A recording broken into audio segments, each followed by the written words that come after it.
Live, bro. Now live. Yes, Zersky. Peace, love, and light. It's the God, Lord Christopher, the living survivor, man. You and I'm back with another download straight from the cosmos. Remember, someone has to see your greatness. Why not start with yourself? Stay blessed, always finesse. Definitely trust the Most High's process, the truest keys to success. Listen, man, today is something that is very special to me. Today is, a topic um, that I want to talk about that is very personable. So I'm very excited about it because I know it's gonna not only help to heal me on my journey, but I believe that this is something that is very key for a lot of us, especially in the melanated community. We experience this a lot. This is traumatic in a lot of people's lives, things of that nature. So it's definitely going to be a good episode. But other than that, I really appreciate y'all, man. The love that I've been receiving, the advice that I've been receiving, the constructive criticism that I receive. Like, I take it all and I utilize it in the best form possible. And again, like, everybody has just constantly been pouring into me, has been pouring in to the show, just putting me in a space to where I feel renewed. I feel, excited to do these. I don't feel like, pressured. Um and I'm just happy to continue to keep things rolling. So again, like I just appreciate every single one of you all who continues to take the time to tap in with me. Just check on me to see how I'm doing. All of that stuff matters to me. I don't take it for granted. Um, and yeah, man, like, yeah, this is just what it is. This is what we're gonna continue to do. We're gonna continue to elevate. We're gonna continue to, push towards enlightenment, push towards our growth, right? Mindset, and put ourselves in a space of seeing our greatness, realizing that we were made in greatness. Like, you feel me? So yeah, I appreciate y'all, love y'all, and we just gonna go ahead and keep this rolling, keep this moving. So let's get into it. Um, the vibes here at SYG Studios are to motivate, educate, and enlighten our people to achieve greatness through seeking new ways to invest in themselves. Everything is high level: what we think, what we say, how we feel, and how we act. But before we even get into the energy, take the time to like, comment, share, and subscribe. Like, comment, share, and subscribe. We love engagement over here and understand that a village pushes the trend, not just one individual, so the support is much appreciated. Also, take the time to visit the link. Join the SYG community on all social platforms. Book a one-on-one consultation to obtain personal guidance and much more. Our aim is to not only grow the brand, the legacy, but reach at least 500,000. Yes, I said 500K, little slight 500,000 individuals who want, need, and are seeking the knowledge to live a more abundant life.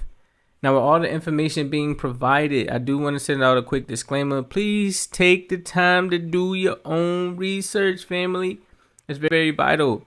My content is intended to be used for motivational purposes only. Always do your own analysis based on your own current circumstances. Now, this is my favorite part. It helps us get into our vibes. It helps us get into our armor. Now, all together, let's get into our God body energy. How to do that? We inhale peace, and on the exhale, we receive growth so that we can ultimately see our greatness. So go ahead and inhale peace.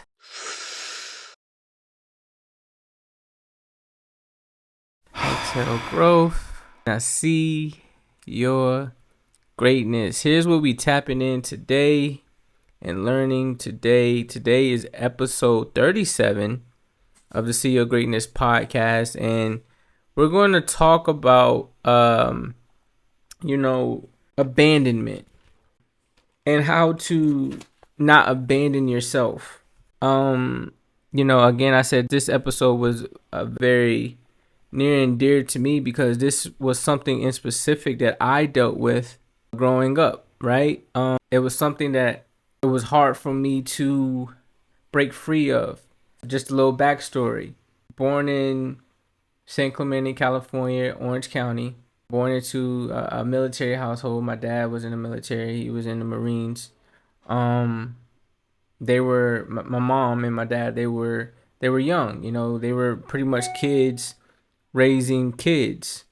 And in that process, and it's it's wild that I can still remember this, but in that process of them trying to raise me, my older sister, raise themselves, they faced a lot of trials and tribulations, not only within their own selves because of their was with feeling abandoned, but um, sometimes that trauma seeps into the relationship or into your union, and it can cause chaos.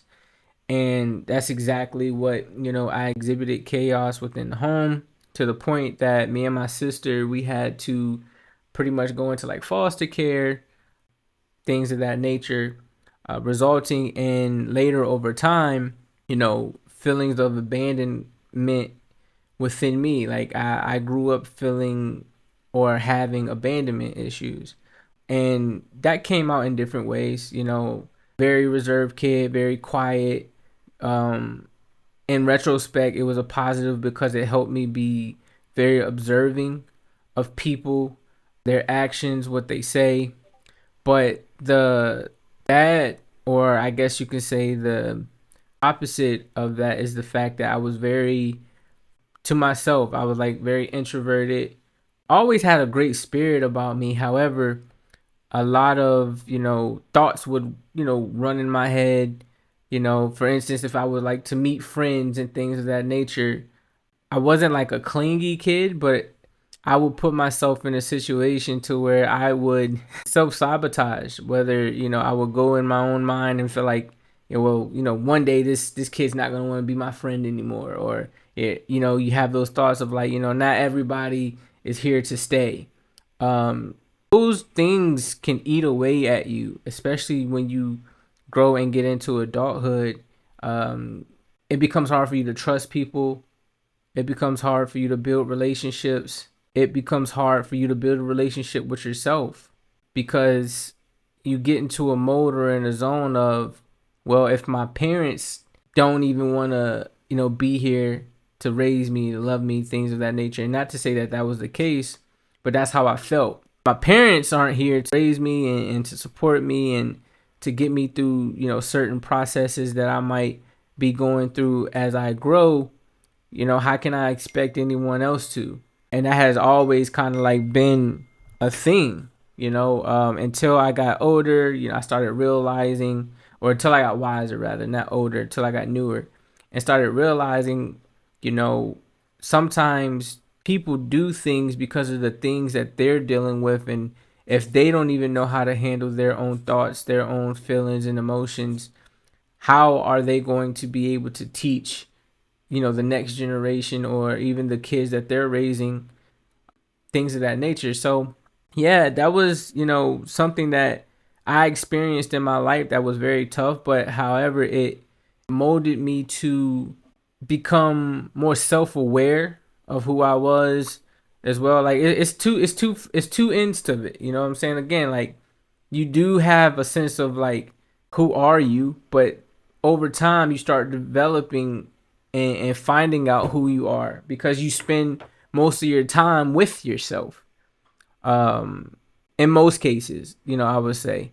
So I decided to wake up today and talk about this, because this is something that I not only experienced myself, my wife has experienced it, and then even as far as like today, like kids that I speak with, they are still going through that as well. And I literally had to educate a kid today. Him and his mom aren't very very close. And I was asking him, does he talk to her? He was like, no. Every time I talk to her, it's not always the best. Sometimes he feels abandoned by her and things of that nature. And I was just trying to help him understand, like, listen, no matter what, that's your mom, and whatever emotions and things of that nature you feel right now, they're valid. However, don't let it eat away at you so much to the point that one day your mom ascends to the next level and you didn't at least attempt to try to create some type of relationship out of it. Try to find your peace in it all. I'm not here to say, continue to insert yourself into situations that are traumatic to you. However, you don't want to go through life having that question, that what if, fight through it, try to figure out ways to build a relationship with her so that, you don't resent anything. And he understood. A lot of the times when I interact with children, I see a lot of me in them, so I make it my duty to aspire them, help them think critically, and overall just become better. They are the next generation that is coming after us, so we have to ensure that we're leaving a mark, laying down, the foundation so that they have something to work with. So I decided to say, you know what? Everybody's dealing with this emotion. Why not talk about it? Because this message today can be something that helps someone get through that emotion of feeling abandoned and things of that nature. So y'all already know me. I always got to go to the dictionary, learning new words every day. So today's word was abandonment, right? And in definition, abandon means given up, forsaken, deserted, shamefully wicked, immoral, unrestrained. For me, the one that stuck out the most was given up.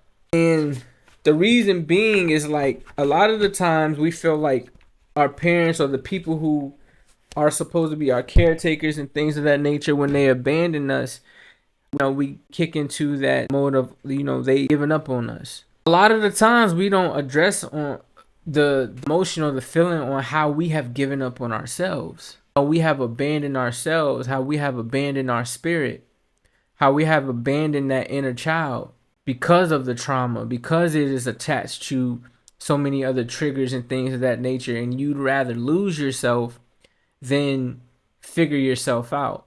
So, I just felt urged and I felt convicted to come up here and tell you, don't abandon yourself.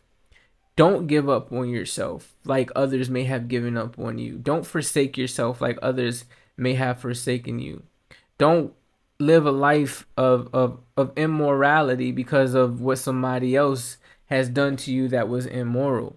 You always have a choice to, become better and utilize and use your situation that has affected you to create something better out of that than to repeat I plan to have children one day, and who would I be to have children still dealing with abandonment issues, not going through the stages of healing and things of that nature to try and then teach them how to heal, because that can then trickle down into my children, even with me being in the house feeling abandoned because I'm not receptive to their emotions. I'm not receptive to their thoughts. I'm not receptive to their feelings and things of that nature because, quote unquote, no one was receptive to mine.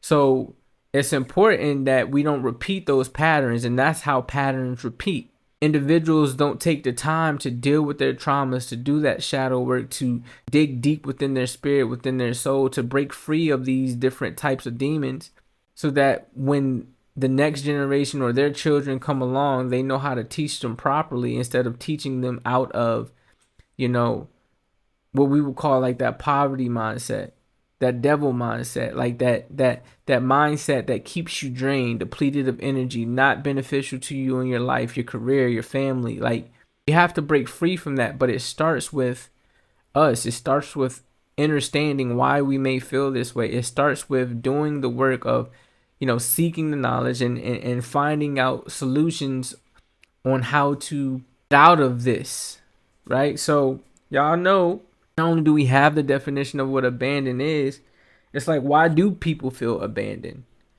And that's where I took the time to, just look up some things of why people feel abandoned, right? And this is what we have. So, feelings of abandonment can stem from various sources and experiences, and the reasons can vary from person to person, right? So here are a few common reasons why some people might feel abandoned. Past experiences, right? Previous experiences of being left or neglected by caregivers, friends, or loved ones during critical developmental stages can lead to a fear of abandonment in adulthood. See, I just said that, and it's like we have to understand, like, between the ages of what we say in mental health psychology, between the ages of like 1 or 0 to 7. Those are very, very important, because those are the times where you are supposed to be molding the child.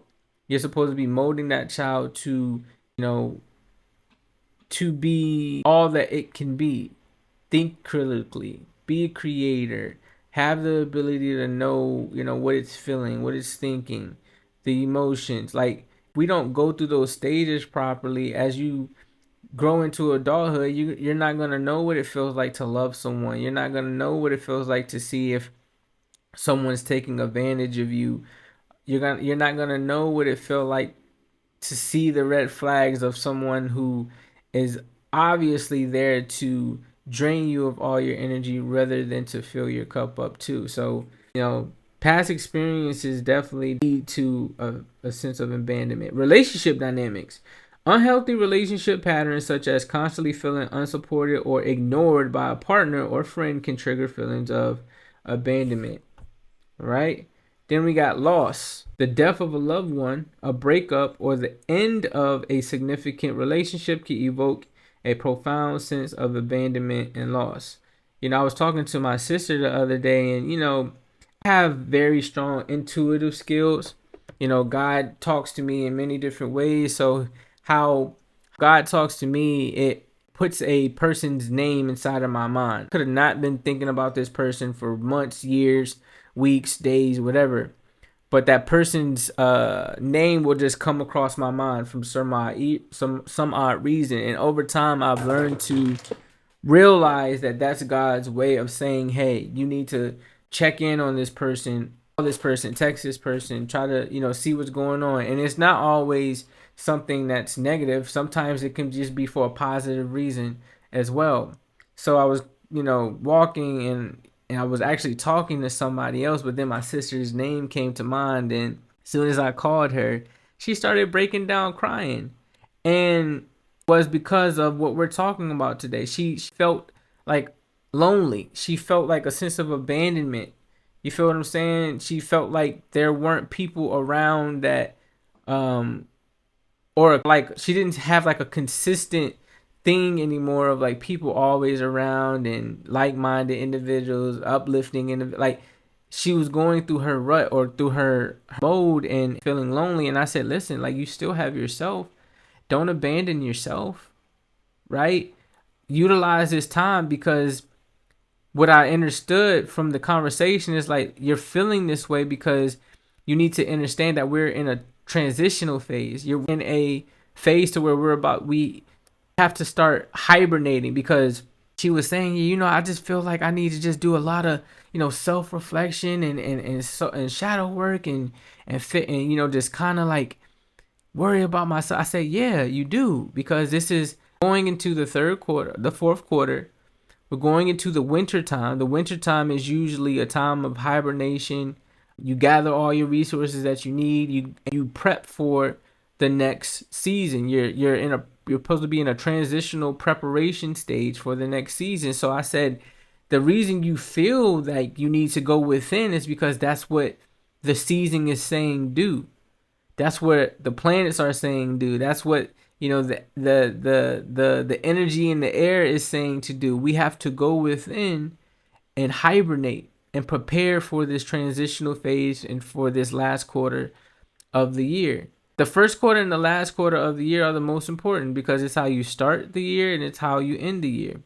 So, she was just telling me, I just feel this is the energy. I feel so heavy. And I was just, just allowing her to speak freely, and also encourage her and helping her understand that this is a part of the process of healing. This is a part of the process of getting to know who you are. This is a part of the process of releasing things that are a hindrance to your spirit, right?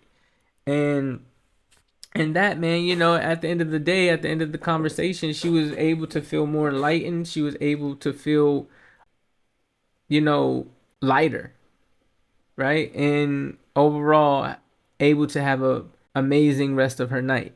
But, that's just an example that I wanted to give y'all, because it's like, we all deal with it in some way, shape, or form. It's not always about like how our parents treat us or how our significant other treat us, how our friends treat us. Like you can abandon yourself too. Rejection. Experiencing rejection, whether in personal relationships or professional contexts, can lead to feelings of being unwanted or abandoned by others. Change. Life transitions like moving to a new place, changing jobs, or shifting social circles can create a sense of isolation and abandonment as familiar support systems change. That's exactly what she was talking about. Low self-esteem. Individuals with low self-esteem may internalize feelings of unworthiness, believing that they are likely to be abandoned by others due to their perceived inadequacies. And that has happened to me. I went through stages of, low self-esteem and internalizing, that I wasn't worthy, like having thoughts in my mind, like, my own parents didn't think I was worthy enough to raise and be here. And like, you go through those thoughts, you go through that process, and it's tough, but you have to sever the storm. Trust issues. Past betrayals or breaches of trust can make it difficult for individuals to fully trust and connect with others, leading to a fear of being abandoned. Mental health conditions. I see this all the time. Conditions like depression, anxiety disorders, borderline personality disorder, or attachment disorder can intensify feelings of abandonment due to altered perceptions of relationships. Childhood attachment. Early attachment experiences with primary caregivers can influence how individuals perceive and engage in relationships throughout their lives. See, told you. And last but not least, we have lack of communication, which is really key as well. Poor communication or misunderstanding in relationships can create a perception of abandonment even when it's not the intention. It's important to note that feelings of abandonment are complex and can have deep emotional roots. Addressing these feelings often requires introspection, self-awareness, and in some cases, professional support such as therapy. And that's something that I'm actually about to do myself. I'm about to, you know, take the steps of getting my own therapist and, just trying to find different ways to become, my best self. If you or someone you know is struggling with feelings of abandonment, seeking guidance from a mental health professional like me can be helpful in understanding and addressing these emotions. So let's go through some tips to break free of abandonment. Breaking free from feelings of abandonment can be a challenging journey, but with time, effort, and the right strategies, it's possible to overcome these emotions. So here are some tips that will help. Self-awareness. Take time to understand your triggers and the situations that evoke feelings of abandonment. I preach that to the day that I send back to the Creator. Like, self-awareness is one of the most important, if not the important. Self-awareness is the first step, you see, in managing these emotions. Next, we have seek professional help. A therapist or counselor can provide you with tools and techniques to address abandonment issues, explore their roots, and work on healing. Challenge negative thoughts. Challenge negative thoughts. Recognize and challenge negative thoughts and beliefs that contribute to feelings of abandonment. Replace them with more balanced and rational perspectives. Facts. Build a support system, y'all. Surround yourself with people who are supportive and caring. Engage in healthy relationships that promote feelings of belonging and connection. And I told my sister in conversation, I said, listen, if you want more people to be around, sometimes you have to start things up. She says she's been finding herself being more of an introvert. However, she's starting to feel more lonely. So I'm like, well, one, that's something within you that you have to, uncover. But two, if you feel like you want to have more friends around or more colleagues, well, it's time for, she's in college. So I'm like, it's time for you to start getting in more organizations. It's time for you to start building or forming your own clubs, things of that nature, so that you can meet new people and find your spiritual family or your community that you can relate and resonate with. It's all about the action and the effort that you put in to obtain the thing that you truly desire. Practice self-compassion. Treat yourself with kindness and understanding. Practice self-compassion to counteract feelings of unworthiness. Set healthy boundaries. Establish and communicate your boundaries in relationships. Facts. This can help you feel more secure and in control, right? Practice mindfulness. So this can help you feel more secure and in control, and that's setting healthy boundaries. Establish and communicate your boundaries in relationships. This can help you feel more secure and control. My wife was telling me that this morning that I need to set, healthier boundaries as well. because I'm a very optimistic person. I'm very loving and caring and compassionate for others, but sometimes I need to set healthy boundaries for myself because they'll abuse that energy. Work on self-esteem. Focus on building your self-esteem and self-worth. Engage in activities that make you feel capable and confident. Go work out, man. Get in the gym. Y'all work out today? You feel me? Get in the gym. Like, it definitely helps with focus. It definitely helps with building your self-esteem. I really am a subscriber to, when you look good, you feel good. When you feel good, you do good. So yeah, work on your self-esteem, man. Go get in the gym. Practice mindfulness. Mindfulness techniques can help you stay present and manage anxious thoughts and about the future or painful memories from the past. A lot of times, they think about future and fearing the future is pretty much you worrying about something that hasn't even happened yet. It's not even a present danger. And something in the past, it's happened. It's already went through its cycle. It already went through its process. It already did what it came to do. It's done. There's no point in revisiting that, especially if it was unhealthy to you. So focusing on the right now, focusing on your present, allowing yourself to grow in that right now, that's the best decision. Cognitive behavioral techniques. This is what we use in mental health for sure. Learn and apply cognitive behavior techniques to reframe negative thought patterns and develop healthier coping mechanisms. Express emotions. This is clear. Allow yourself to feel and express your emotions in a healthy way.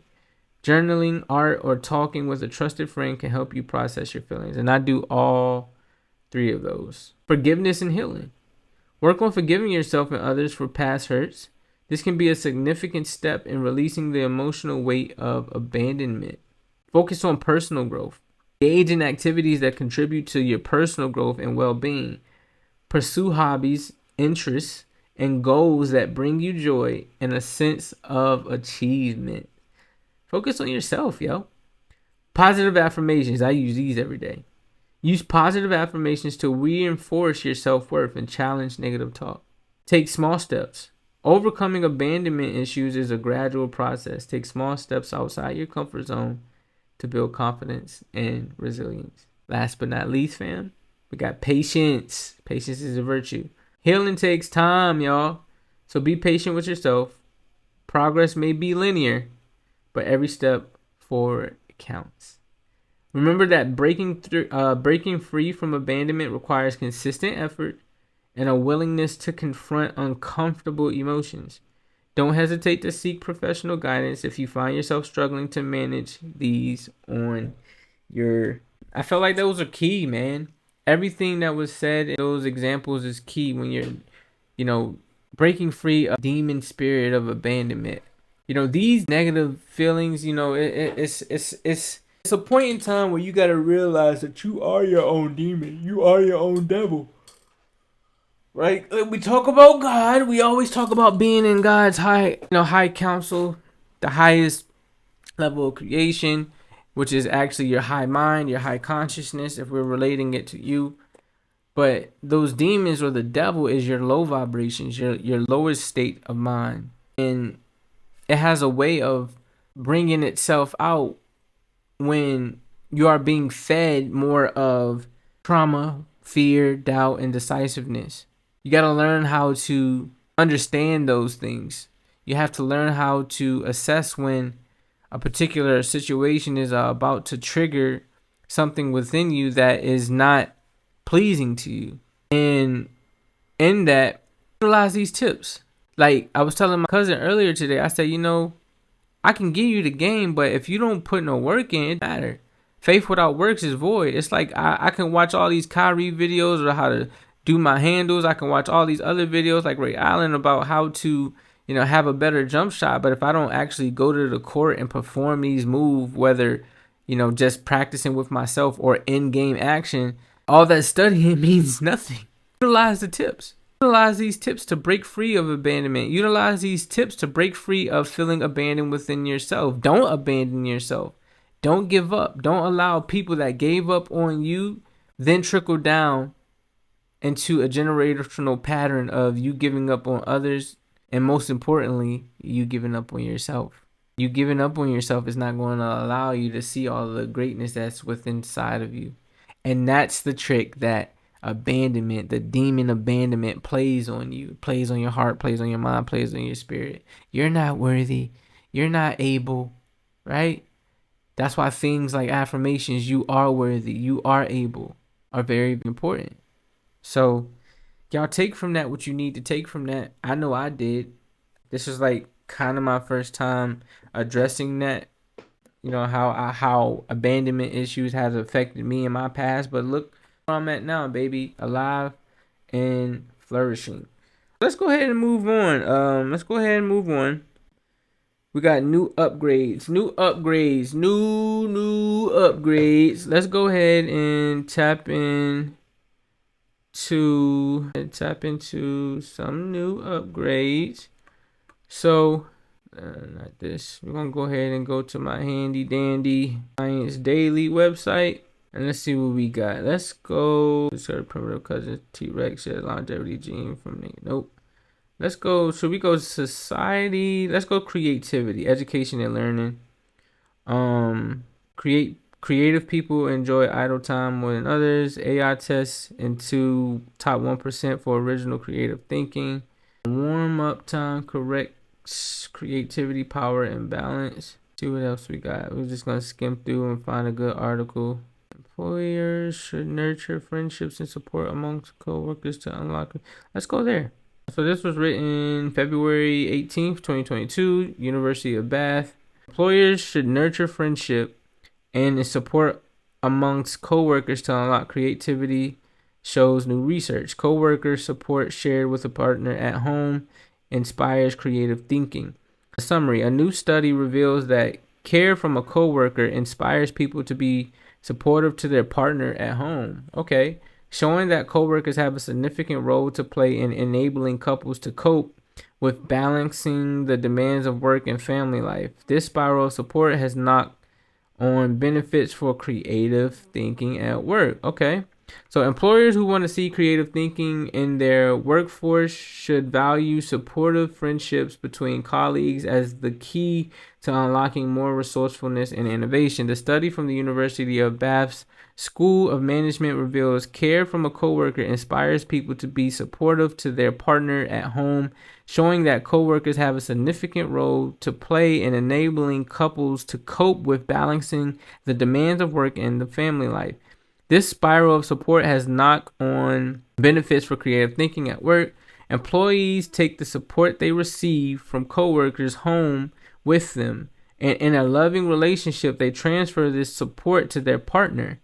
This might mean they encourage them to open up about stresses, seek to resolve issues, or make improvements to the juggle of work-life arrangements that benefits the family, said Professor Yasin Rafkanen from the University of Bath's Future of Work Research Center. The result is that both members of a couple benefit. Spouses pass on support received from coworkers, and partners will be more creative at work, and what termed a gain spiral. So it pays for employers to recognize the value of caring coworkers. Over and over above work policies or interventions by supervisors, it is informal support from coworkers that stands out as having the biggest impact on an individual's ability to manage the work-life balance, spilling over to benefit the partner at home and in turn their own creative thinking at work. Coworker support can mean being on hand to listen and talk through life's issues and challenges as they arise, offering suggestions for problems at home, as well as providing cover for absence if a child is sick or other caring responsibilities crop up. The research suggests organizations should give employees more flexibility to manage caring cover with a colleague without intervention from managers. The research also alerts employers to the pitfalls of working practice and expectation taking a toll on home life, encouraging employers to be more mindful of the detrimental impact on relationships. So much research points to the stresses of being in a dual income couple. It's refreshing to see a win for loving relationships alongside work. While we not suggesting employers should meddle in relationships, they may be able to positively contribute to the quality of relationships at home by putting policies and procedures in place to minimize work-family conflict, such as limiting overtime and expectations to respond to emails outside of hours. Facts. Study by the universities of Bath, VU, Amsterdam, and IESE Business School focused on diary entries over 5 weeks by over 200 full-time dual income heterosexual couples in the United States, 80% of which had children. The researchers acknowledged that there could be drawbacks in relying on coworkers for support with work and family matters, with partners at home feeling jealous and upset about the closeness of work spouse relationships.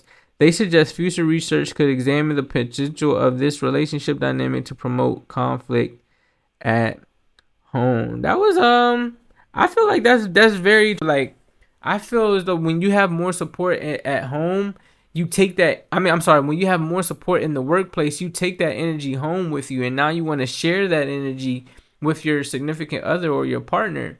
And if they're receptive to it, now you have two people in the home who are building off of this energy, allowing you both to then think critically, right? Focus, right? Two brains are always better than one, right? So even if you are in a household with just by yourself, I know this one was talking in particular to, couples. But even when you're in a home by yourself, like, just being able to wake up every day and work, because you're going to have support systems, and they're going to help you with keeping your cup full or overflowing. When you get home, you're going to be more receptive to wanting to answer that email that's sent at 5 o'clock after hours, because you're in mode of wanting to help a friend, help out a colleague, someone who cares about you, rather than a boss who doesn't really give about you, and now they're expecting you to work after hours.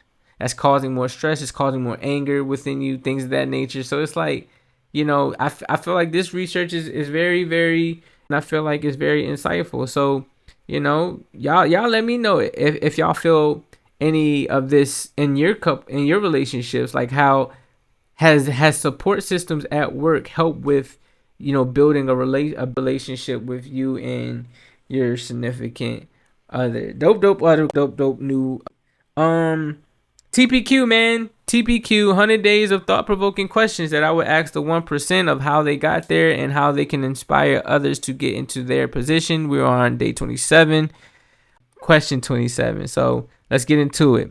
How do you deal with imposter syndrome or self-doubt? How do you deal with imposter syndrome or self-doubt? Let's actually go into that.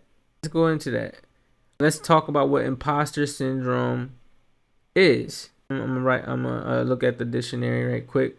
What is imposter syndrome? And I'm only doing this for people that don't know. I know exactly what it is, but for the people that don't know, I'm gonna go ahead and give you the exact definition of the word. So, imposter syndrome is a psychological phenomenon where an individual doubts their own accomplishments, skills, and abilities, and has a persistent fear of being exposed as a fraud, despite evidence of their competence. People experiencing imposter syndrome often attribute their success to luck, timing, or other external factors, rather than acknowledging their own capabilities. Individuals with imposter syndrome tend to feel like they don't deserve their accomplishments or accolades, fear that others would discover their perceived inadequacies, downplay their achievements and attribute them to external factors, believe that their success is a result of luck rather than their abilities, experience anxiety and stress related to maintaining their perceived facade. Imposter syndrome can invest in various areas of life, including education, career, relationships, and personal endeavors. It can affect people of all genders, ages, and backgrounds, and it's often observed in high-achieving individuals. There are different subtypes of imposter syndrome, such as the perfectionist, who sets unrealistically high standards for themselves and feels like a failure if they don't meet them, right? And then the superwoman or superman, who believes they should excel in every aspect of their life without showing signs of struggle. It's important to note that imposter syndrome is not based on objective reality, a psychological phenomenon driven by self-doubt, right? And distorted perceptions of one's own abilities. Recognizing and addressing imposter syndrome involves developing self-awareness, challenging negative thought patterns, and building self-confidence through positive self-talk, acknowledgement of achievements, and seeking support from mentors or personal professionals if needed, right? Dealing with imposter syndrome and self-doubt can be challenging, but there are several strategies you can use to manage these feelings.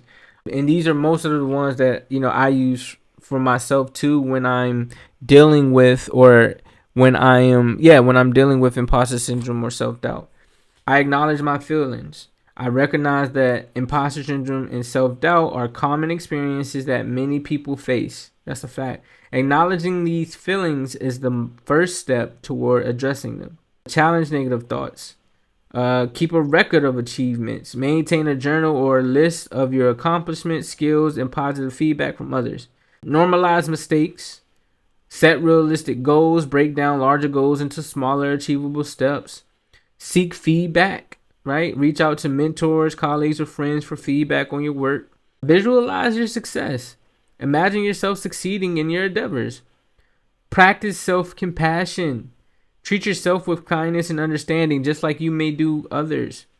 Focus on growth, man.